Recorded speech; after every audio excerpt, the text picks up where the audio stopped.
இப்போ எங்கடா போகிறோன்னு சொல்லிட்டு கேட்டிங்கன்னா, நாங்கள் வந்து ஒரு தோட்டக்கலைன்னு சொல்லிட்டு ஒரு இடம் வச்சுருங்க. என்னடா அது தோட்டக்கலைன்னு சொல்லிட்டு கேட்டிங்கன்னா, எங்கள் ஊர் ஓரமாக பார்த்தீங்கன்னா வந்து ஒரு பெரிய காடு இருக்குதுங்க. அந்த பெரிய காட்டில் பார்த்தீங்கன்னா மரங்களோட அடர்த்தி வந்து ரொம்ப கம்மியாகவே இருக்குதுங்க. சரி, நம்மளால் முடிஞ்ச அளவுக்கு பார்த்தீங்கன்னா நம்ம அந்த மரங்களோட அடர்த்தி வந்து அதிகமாக்கலாம்னு சொல்லிட்டு தாங்க எங்களால் முடிஞ்ச அளவுக்கு பார்த்தீங்கன்னா ஒரு 5000 மரக்கன்றுகள் வந்து நாங்கள் வந்து பதிவிறக்கம் பண்ணிக்கிறோங்க.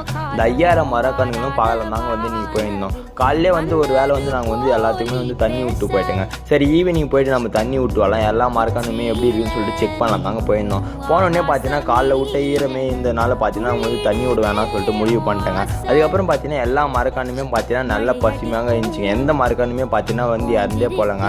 அதுக்கப்புறம் பார்த்தீங்கன்னா என்னென்னலாம் மரம் இருக்குதுன்னு சொல்லிட்டு கேட்டிங்கன்னா, ஆலமரம், அரச மரம், புங்க மரம், வேப்ப மரம், அதுக்கப்புறம் பார்த்தீங்கன்னா நாவ மரம் சொல்லிட்டு எல்லா மரமும் இருக்குதுங்க. அதுக்கப்புறம் பார்த்தீங்கன்னா இந்தாண்ட சைடு இன்னும் கொஞ்சம் மரத்துக்கெல்லாம் பார்த்தீங்கன்னா வந்து தண்ணி விடாமல் இருந்துச்சுங்க. சரின்னு சொல்லிட்டு நானும் எங்கள் நண்பர்களும் எல்லாருமே சேர்ந்து அந்த மரக்கன்றுகள்லாம் வந்து தண்ணி விட்டு பார்த்தீங்கன்னா வீட்டுக்கு கிளம்பிட்டேங்க. எங்களோட முயற்சி எப்படி இருக்குதுன்னு சொல்லிட்டு மறக்காம சொல்லிட்டு போங்க.